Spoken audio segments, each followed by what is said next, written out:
Hello दोस्तों, नमस्कार। मैं सरजीत कुमार आप सभी का स्वागत करता हूं आपके ही स्टडी चैनल ब्राइट फ्यूचर में। दोस्तों, आज के इस वीडियो में हम लोग क्लास 10th के चैप्टर नंबर 12 का कुछ बेसिक टर्म जो है उसके बारे में पढ़ने वाले हैं। दोस्तों, अगर इससे पहले का 5 पार्ट आप नहीं देखे हैं तो उस वीडियो का लिंक डिस्क्रिप्शन में है, वहां से जाकर के देख ले ताकि ये वाला पार्ट आपको अच्छे तरीके से समझ में आएगा। तो आज मेनली जो है हम लोग त्रिज्यखंड, अर्धवृत्त, चतुर्थांश और वृत्तखंड के बारे में पढ़ने वाले हैं कि आखिर ये त्रिज्यखंड होता क्या है, इससे संबंधित क्या फॉर्मूला होगा, अर्धवृत्त क्या होता है, इससे संबंधित फॉर्मूला, चतुर्थांश क्या होता है, इससे संबंधित फॉर्मूला, और वृत्तखंड क्या होता है, इससे संबंधित फॉर्मूला पढ़ेंगे।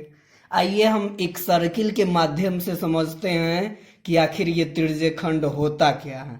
तब मान लेते हैं कि ये एक सर्किल है, तो आपको पता होगा कि इसका जो बीच वाला भाग होता है ये कहलाता है केंद्र, और केंद्र से परिधि को छूने वाली जो रेखा होती है ये कहलाती है त्रिज्या कहलाती है। अगर यही रेखा इस तरफ भी छू ले तो पूरा जो लंबाई होगा वो व्यास कहलाता है। अब हम समझते हैं त्रिज्यखंड क्या होता है। तो नाम से ही स्पष्ट है, त्रिज्य मतलब त्रिज्या के रूप में, खंड मतलब कि बटा हुआ होना, यानी कि त्रिज्या के रूप में बटने के लिए कम से कम 2 त्रिज्या चाहिए। तो देखिए ना, मान लेते हैं कि एक त्रिज्या ये हुआ और एक त्रिज्या ये वाला मान लेते हैं। तो इस दोनों त्रिज्यखंड का परिभाषा आप सुनिएगा, 2 त्रिज्या और इसके अंतर्गत चाप, ये वाला जो घुमाव होता है ये चाप कहलाता है। तो 2 त्रिज्या और इसके अंतर्गत जो चाप होगा इससे ही बनने वाली आकृति को हम लोग त्रिज्यखंड के नाम से जानते हैं। ध्यान दीजिएगा, यही जो आकृति होता है ये कहलाता है त्रिज्यखंड। अब तो आपके मन में होगा कि देखिए तो ये भी एक त्रिज्या और ये भी एक त्रिज्या, इसके अंतर्गत ये भी तो चाप है, तो ये भी त्रिज्यखंड होना चाहिए। तो बिल्कुल होना चाहिए कि चूंकि ये छोटा है इसीलिए इसको हम बोलेंगे लघु त्रिज्यखंड, और ये बड़ा वाला है तो ये क्या कहलाएगा, ये कहलाएगा दीर्घ त्रिज्यखंड, दीर्घ त्रिज्यखंड कहलाएगा।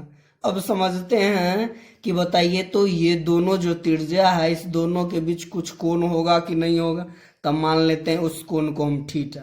ध्यान दीजिएगा, इस कोण को हम क्या मान लेते हैं, थीटा। एक और वृत्त के माध्यम से समझते हैं कि आखिर ये त्रिज्यखंड का कॉन्सेप्ट क्या है। अच्छा बताइए कि इस थीटा को कम करेंगे, मान लेते हैं कि 60 डिग्री है तो कम करेंगे 30। एक ऐसा कंडीशन आएगा कि ये वाला जो त्रिज्या है इसी पर दूसरा का त्रिज्या भी आ जाएगा। ध्यान दीजिए, ये वाला त्रिज्या के मतलब कि कोण को कम करेंगे तो एक ऐसा कंडीशन आएगा कि इस पर ही सट जाएगा, तो कुछ इस प्रकार का आएगा। तो बताइए तो ये क्या दिख रहा है, ये तो एक सर्किल हो गया ना। तो याद रखिएगा, ये छोटा वाला ये जो है ये हुआ लघु त्रिज्यखंड, और ये पूरा भाग जो हुआ ये हो गया दीर्घ त्रिज्यखंड। तो यहाँ से आप ये एक टर्म याद रखेंगे कि प्रत्येक वृत्त जो होता है, ये बहुत इंपॉर्टेंट पॉइंट है, ये समझ लीजिए। प्रत्येक वृत्त जो होता है ये एक दीर्घ त्रिज्यखंड होता है, दीर्घ त्रिज्यखंड होता है। अच्छा, यहाँ तक समझने में कोई दिक्कत, त्रिज्यखंड का कॉन्सेप्ट समझ में आ गया आपको। तो ये वाला लघु, छोटा वाला लघु कहलाएगा, बड़ा वाला क्या कहलाएगा, दीर्घ। आइए हम जानते हैं इस पर आधारित कुछ फॉर्मूला त्रिज्यखंड से संबंधित। चलिए आइए अब कुछ फॉर्मूला के बारे में देखते हैं। तो अगर आप पढ़े होंगे तो आपको पता होगा कि ये जो एक सर्किल होता है इसका केंद्रीय कोण कितना होता है बताइए तो, 360 डिग्री ना। अब इस कॉन्सेप्ट को समझते हैं त्रिज्यखंड वाला। क्या वृत्त एक त्रिज्यखंड है कि नहीं है, बिल्कुल है। कौन सा त्रिज्यखंड है, तो दीर्घ त्रिज्यखंड है। ये बात आप हमेशा याद रखेंगे। अच्छा बताइए तब वृत्त का केंद्रीय कोण कितना होता है बताइए तो, 360 डिग्री ना। तो 360 डिग्री कोण वाले, ध्यान दीजिएगा, 360 डिग्री कोण वाले त्रिज्य खंड का क्षेत्रफल, त्रिज्य खंड का क्षेत्रफल। और 360 डिग्री अगर कोण बनेगा तो वो कौन सा त्रिज्य खंड होगा? वृत्त होगा। अच्छा पता होगा वृत्त का क्षेत्रफल क्या होता है बताइए तो पाई आर स्क्वायर होता है ना, ये लिख दिए। अच्छा ये लाइन समझ में आ गया। अच्छा तो एक और बात आपको पता होगा एकीकी नियम के बारे में, तो इसीलिए अगर हम निकालेंगे 1 डिग्री कोण वाले, 1 डिग्री कोण वाले त्रिज्य खंड का क्षेत्रफल अगर निकालना हो तो क्या करेंगे हम, ये जो पाई आर स्क्वायर है इसमें कितना से भाग दे देंगे हम, 360 डिग्री से भाग देंगे। ये भी समझ में आ गया। तो बताइए तो इसका कोण कितना, थीटा है ना, तो इसीलिए हम निकाल लेते हैं थीटा डिग्री कोण वाले, थीटा डिग्री कोण वाले त्रिज्य खंड का क्षेत्रफल, कोण वाले त्रिज्य खंड का क्षेत्रफल। तो थीटा डिग्री का निकालने के लिए क्या करेंगे, इसमें हम थीटा से गुना कर देंगे तो क्या हो जाएगा बताइए तो, हो जाएगा पाई आर स्क्वायर बटे में 360 डिग्री और गुना कर देंगे हम थीटा से। थीटा वाला टर्म को अगर हम एक साथ ले लेंगे तो क्या हो जाएगा, थीटा बटे 360 गुने में पाई आर स्क्वायर। यानी कि ये जो क्षेत्रफल आपके सामने निकला है ये किसका निकल गया बताइए तो, ये अगर कोण दे दिया जाए, कोई भी थीटा कोण दिया जाए तो उसका क्षेत्रफल निकालने का ये फॉर्मूला होगा। उसका क्षेत्रफल निकालने का क्या फॉर्मूला होगा, ये वाला ना। अब समझते हैं, ये वाला समझ में आ गया। मान लीजिए कि अगर कोण दे दिया जाए, कोण दे दिया जाए 60 डिग्री तो उसका क्षेत्रफल कैसे निकालेंगे, तो इस फॉर्मूला पर। 70 डिग्री तो इस फॉर्मूला में, 80 तो इस फॉर्मूला पर। अब समझते हैं, ये तो एक हो गया। वृत्त में और क्या क्या निकालते हैं, परिधि निकालते हैं ना। तो एक और कॉन्सेप्ट को समझते हैं। तो आपको पता होगा कि थीटा डिग्री, ध्यान दीजिएगा, थीटा नहीं 360 डिग्री कोण वाले, ध्यान दीजिएगा 360 डिग्री कोण वाले त्रिज्य खंड, त्रिज्य खंड की चाप की लंबाई, चाप की लंबाई। अच्छा बताइए तो वृत्त भी तो एक प्रकार का त्रिज्य खंड है। तो बताइए तब वृत्त अगर ये वाला लेंगे दीर्घ वृत्त तो इसका जो चाप होगा वो किसके बराबर होगा, इसके परिधि के बराबर होगा। और परिधि बराबर क्या होता है फॉर्मूला बताइए तो, क्या हो जाता है 2 पाई आर ना। तो ये हो जाएगा 2 पाई आर। तो सेम वही कंडीशन यहाँ पर भी होगा। तो 1 डिग्री का निकालने के लिए हम क्या करेंगे, तो कुछ नहीं ज्यादा करना है, ये 2 पाई आर में क्या करेंगे 360 से भाग दे देंगे। तो इसीलिए अगर थीटा डिग्री का निकालना हो, थीटा डिग्री कोण वाले त्रिज्य खंड की चाप की लंबाई, त्रिज्य खंड की चाप की लंबाई, ये वाला के लिए क्या करेंगे हम बताइए तो, ये 2 पाई आर बट्टे में कितना हो जाएगा, 2 पाई आर बट्टे में कितना 360। तो पहले से थीटा का निकालना है तो थीटा से ये गुना कर देंगे। बताइए तो 2 से 360 कितना बार में कट जाएगा, 180 गुना करेंगे और थीटा वाला को एक साथ लाएंगे तो क्या हो जाएगा, थीटा बटे 180 गुने में पाई आर। ये किसका निकालने का हो गया, चाप निकालने का। याद रखिएगा वृत्त में जो क्षेत्रफल निकलता है वो त्रिज्य खंड में क्षेत्रफल इस फॉर्मूला से, और वृत्त में जो परिधि निकलता है और उसमें त्रिज्य खंड का जो चाप होगा इस फॉर्मूला से निकालेंगे। आशा करता हूं कि ये वाला आपको समझ में आ गया होगा। अब त्रिज्य खंड में 2 स्पेशल कंडीशन होता है, वो स्पेशल कंडीशन को आप देखिए तो। अच्छा हम बताइए तो अगर इस थीटा के मान को, ध्यान दीजिएगा, अगर ये एक त्रिज्या है, ध्यान दीजिएगा ये त्रिज्या था ना, अब इस त्रिज्या को और ज्यादा करेंगे, मतलब इसके बीच के कोण को और बनाएंगे तो एक ऐसा कंडीशन आएगा जहां पर ये दोनों एक ही सीध में हो जाएगा। और दोनों एक ही सीध में आ जाएगा तो इसके बीच का कोण कितना डिग्री का बन जाएगा, 180 डिग्री। और यही तो क्या कहलाता है, अर्धवृत्त कहलाता है। इसमें से एक पार्ट जो है ये भी अर्धवृत्त कहलाएगा और दूसरा पार्ट भी क्या कहलाएगा, अर्धवृत्त कहलाएगा। यानी कि ये जो होता है ये वृत्त का आधा भाग होता है। तो यहाँ से ये एक कॉन्सेप्ट निकला कि अर्धवृत्त का केंद्रीय कोण कितना होता है बताइए, तो 180 डिग्री है। तो अगर अर्धवृत्त का क्षेत्रफल बाई त्रिज्यखंड के फॉर्मूला से निकालिएगा तो यहाँ पर कितना बैठाएंगे, 180 और बट्टे में कितना 360, तो काटेंगे तो एक बार में और ये 2 बार में कट जाएगा, यानी कि πr²/2। क्या यही ना याद किए हैं? तो आइए अब अर्धवृत्त से संबंधित कुछ फॉर्मूला को देखेंगे। आइए हम अर्धवृत्त के कॉन्सेप्ट को समझते हैं। अच्छा, यही ना अर्धवृत्त है बताइए, तो उस वृत्त का क्या ये आधा भाग है। पूछेंगे कि बताइए इसमें त्रिज्या क्या गो है, तो बताइए 2 त्रिज्या है, ये एक त्रिज्या दूसरा ये त्रिज्या, और इस दोनों के अंतर्गत चाप को ही तो हम लोग त्रिज्यखंड बोलेंगे। तो अर्धवृत्त भी जो होता है ये एक प्रकार का त्रिज्यखंड होता है, ध्यान दीजिएगा। अब समझेंगे हम अर्धवृत्त के कॉन्सेप्ट को।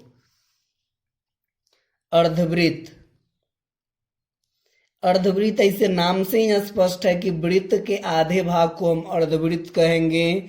साथ ही साथ ये जो है ये एक त्रिज्यखंड होता है जिसमें थीटा का जो मान होता है ये 180 डिग्री होता है। ये आप याद रखेंगे, आपसे पूछा भी जाएगा कि बताइए अर्धवृत्त का केंद्रीय कोण कितना होता है या अर्धवृत्त का कोण कितना होता है, तो 180 डिग्री होता है। इस आधार पर अगर आप अर्धवृत्त का क्षेत्रफल निकालेंगे, अर्धवृत्त का क्षेत्रफल, तो आप डायरेक्ट जानते हैं कि 1/2 πr² होता है। क्यों होता है वो अब समझेंगे कि काहे होता है। अच्छा, अर्धवृत्त एक प्रकार का त्रिज्यखंड है। अभी बताएं त्रिज्यखंड का क्षेत्रफल क्या होता है, θ/360 डिग्री गुने में πr²। क्या यही होता है ना? अच्छा, थीटा का मान कितना होता है, इसमें फिक्स होता है कितना, 180 डिग्री बट्टे में कितना 360 डिग्री गुने में क्या πr²। फिर जब काटेंगे तो ये एक बार में ये 2 बार में, बचा क्या बताइए, तो 1/2 गुने πr²। क्या यही याद किए है ना?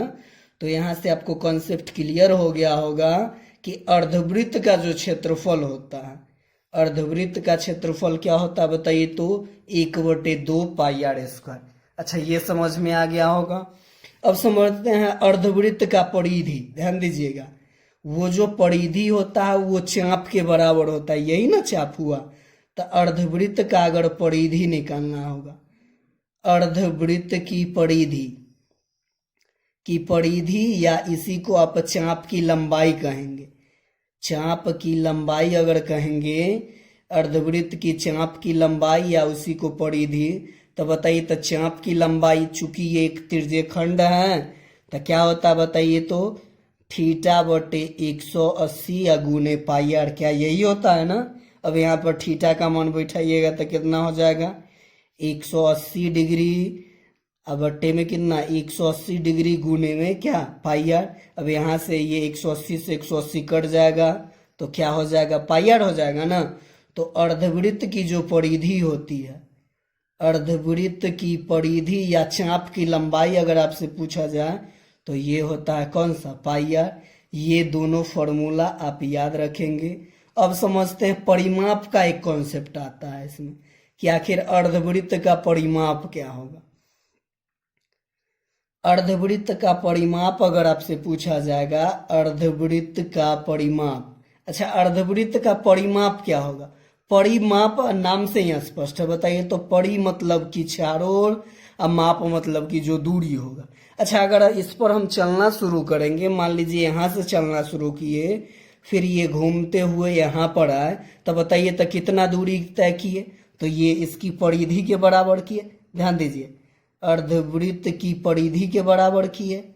क्या इतना ही दूरी तय किए हैं? अब बताइए तो इस बिंदु से चलना शुरू करेंगे तो फिर से हमको यहीं तक आना है, तो फिर यहाँ से यहाँ तक आएंगे तो क्या दूरी तय करेंगे, r। फिर यहाँ से यहाँ तक आएंगे तो क्या दूरी तय करेंगे, r। यानी कि अर्धवृत्त की परिधि में अगर r + r को हम जोड़ देंगे तब बनेगा इसका परिमाप। तो बताइए तो अर्धवृत्त की परिधि क्या निकाले हैं, πr, प्लस में r + r क्या हो जाएगा, 2r हो जाएगा। तो अगर कॉमन करेंगे, दोनों में r है तो r कॉमन करेंगे तो क्या हो जाएगा, पाई प्लस में 2। आशा करता हूं कि ये वाला भी कॉन्सेप्ट आपको समझ में आ गया होगा कि आखिर अर्धवृत्त का क्या कॉन्सेप्ट है। अर्धवृत्त का क्या कॉन्सेप्ट है, तो अर्धवृत्त से संबंधित ये तीनों फॉर्मूला आप याद रखेंगे ताकि क्वेश्चन बनाने में आपको कोई भी परेशानी ना हो।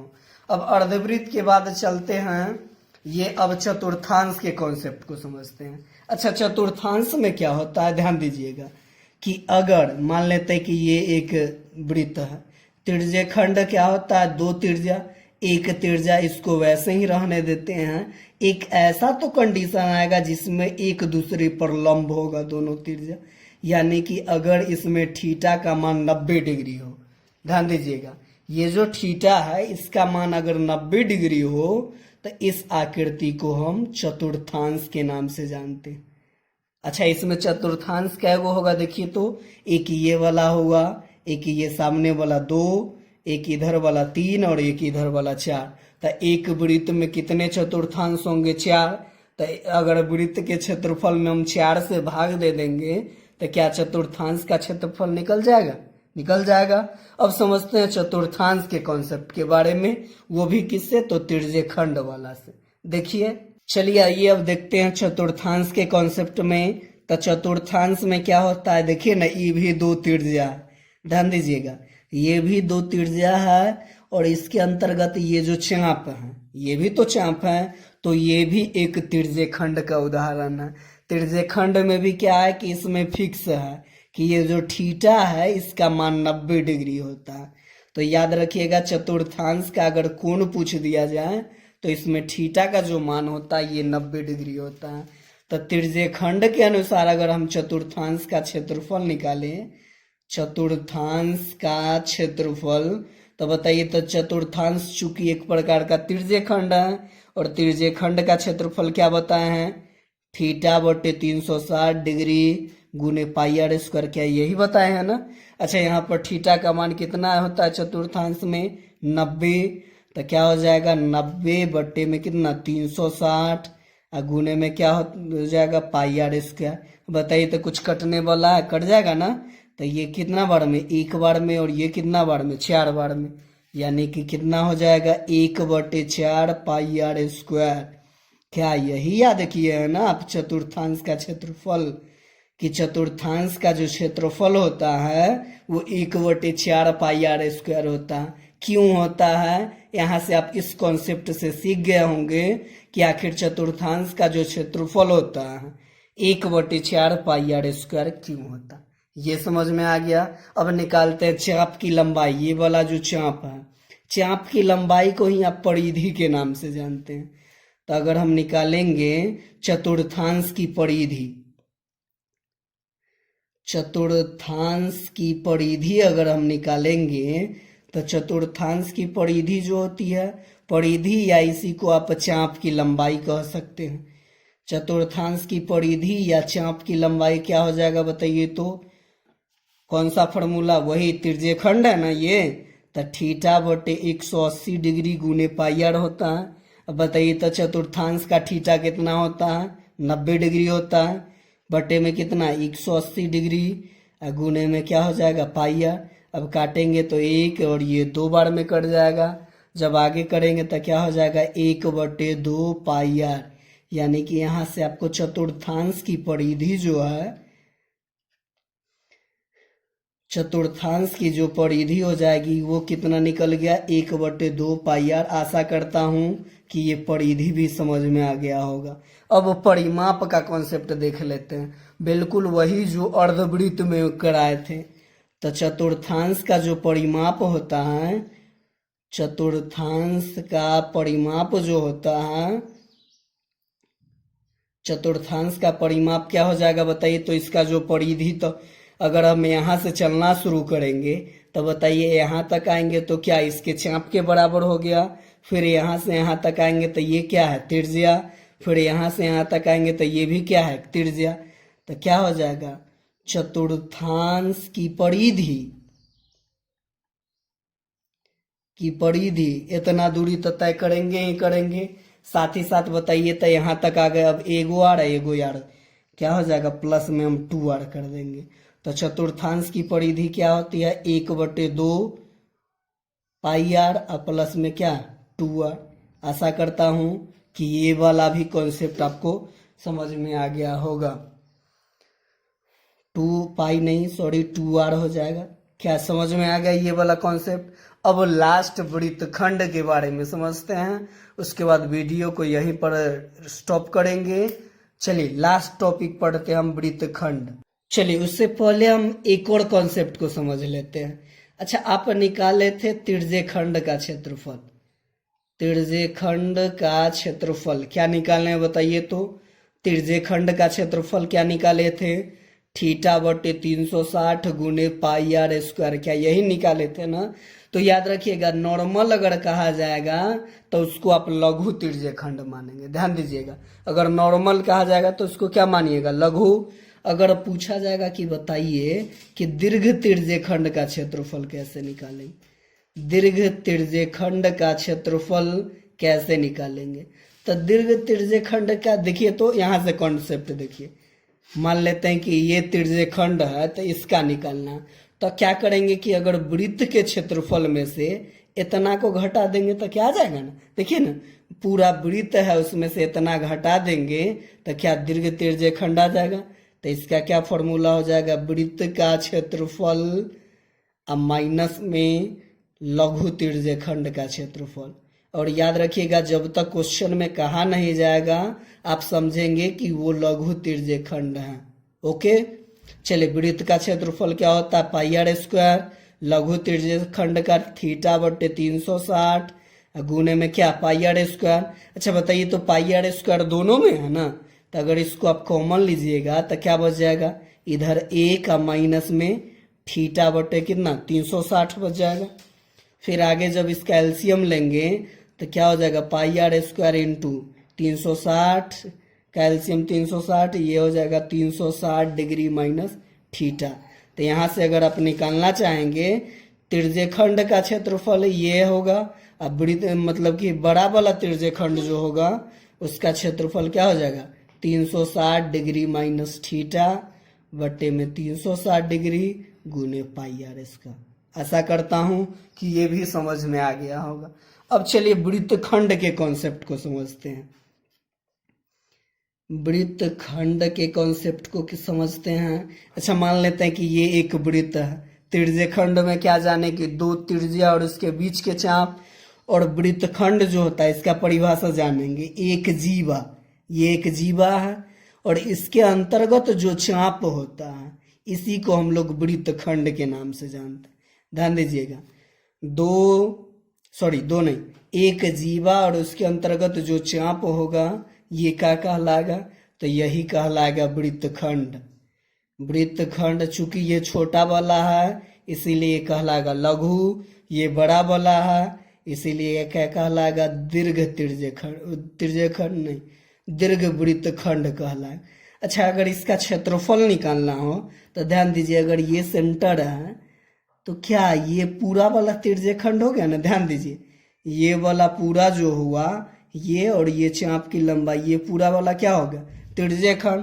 तो अगर हम इस त्रिज्यखंड के क्षेत्रफल में से ये वाला त्रिभुज का क्षेत्रफल निकाल देंगे तो क्या है? वृत्तखंड का क्षेत्रफल निकल जाएगा ना। और अच्छा, एक और कंसेप्ट जान लीजिए, अगर इस ये वाला जीवा जो है एकदम छोटा सा लेंगे 9 के बराबर, तो क्या ये एक वृत्त के बराबर हो गया ना। तो याद रखेंगे यहाँ से एक और कंसेप्ट कि प्रत्येक वृत्त जो होता है, प्रत्येक वृत्त जो होता है एक दीर्घ वृत्तखंड भी होता है। दीर्घ वृत्तखंड भी होता है, वृत्तखंड भी होता है। क्यों? क्योंकि अगर ये जीवा एकदम हम इसमें से सटा हुआ ले लेंगे तो लघु त्रिज्यखंड तो 0, तो ये टोटल क्या हो गया? दीर्घ वृत्तखंड हो गया।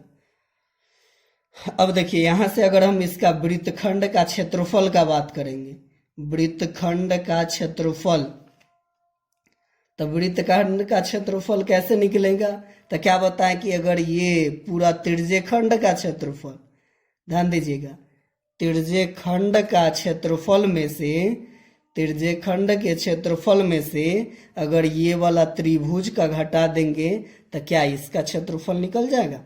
त्रिभुज का क्षेत्रफल। अच्छा, त्रिज्यखंड का क्षेत्रफल अभी क्या निकाले हैं? θ/360 गुने पाई आर स्क्वायर। क्या यही निकाले हैं ना? त्रिज्य खंड का क्षेत्रफल क्या निकालें? थीटा बटे 360 गुने पाई आर स्क्वायर, अब माइनस त्रिभुज का क्षेत्रफल ये स्पेशल त्रिकोणमिति से अगर निकालेंगे तो इसका जो क्षेत्रफल आता है वो आता है 1/2 आर स्क्वायर साइन थीटा। ये कैसे आता है इसको एक वीडियो में हम बना देंगे, चूंकि ये 10th के स्टैंडर्ड से ये फॉर्मूला नहीं निकाला गया त्रिभुज का क्षेत्रफल, ये आपको 11th के फॉर्मूला से निकाला गया है, तो इसको आप बाद में समझेंगे तो बेटर रहेगा, या एक ऐसा वीडियो बना देंगे जिसमें हम बता देंगे। अच्छा बताइए, तो इसमें से कुछ कॉमन नजर आ रहा है क्या? देखिए तो आ रहा है ना, क्या आर स्क्वायर कॉमन आ रहा है? तो आर स्क्वायर को अगर हम कॉमन ले लेंगे तो क्या बच जाएगा ऊपर में बताइए? तो पाई थीटा बटे में कितना 360 डिग्री, अब माइनस में 1/2 आर स्क्वायर तो कॉमन हो गया है तो साइन थीटा बच जाए। तो ये जो क्षेत्रफल निकला है ये निकला है वृत्तखंड का क्षेत्रफल, वृत्तखंड का क्षेत्रफल। अब अगर ये वृत्तखंड में भी कौन सा है? लघु वृत्तखंड का क्षेत्रफल है। अगर दीर्घ वृत्तखंड का बात करें, दीर्घ वृत्तखंड का क्षेत्रफल अगर बात किया जाए तो कुछ नहीं करना है। देखिए ना क्या हुआ था तिर्यक खंड में, तो तिर्यक खंड में क्या हुआ था? नॉर्मल होता है थीटा बटे 360, तो उससे ऊपर वाला टोटल है 360, तो उसमें से थीटा वाला को घटा देंगे तो इसका आ जाएगा ना। देखिए ना, इसका कितना है? थीटा, और टोटल है 360, तो 360 में से थीटा ही घटा थे ना। सेम वही कंडीशन यहाँ भी करेंगे। दीर्घ का निकालना हो तो ये आर स्क्वायर रहेगा इंटू पाई, ये थीटा के जगह पर क्या रख देंगे? 360 डिग्री माइनस थीटा बटे में 360 डिग्री माइनस 1/2 साइन थीटा, ये निकल जाएगा दीर्घ वृत्तखंड का क्षेत्रफल।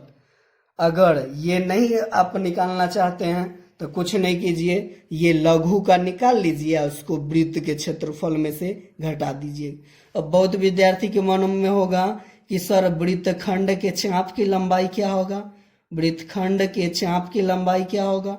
तो वही फॉर्मूला होगा जो तिर्यक खंड का होगा। देखिए ना, इसमें भी तो उतना ही चाप लग रहा है, जितना तिर्यक खंड में लग रहा है उतना ही वृत्तखंड में लग रहा है। तो क्या फॉर्मूला हो जाएगा बताइए? तो वृत्तखंड के चाप की लंबाई हो जाएगा थीटा बटे 180 डिग्री गुने पाई आर। आशा करता हूं कि यहाँ तक समझने में आपको कोई दिक्कत नहीं हुआ होगा। अगर आपको समझ में आया है तो अपने दोस्तों में शेयर कीजिए, साथ ही साथ चैनल को लाइक कीजिए, कमेंट कीजिए और सब्सक्राइब करना नहीं भूले। धन्यवाद।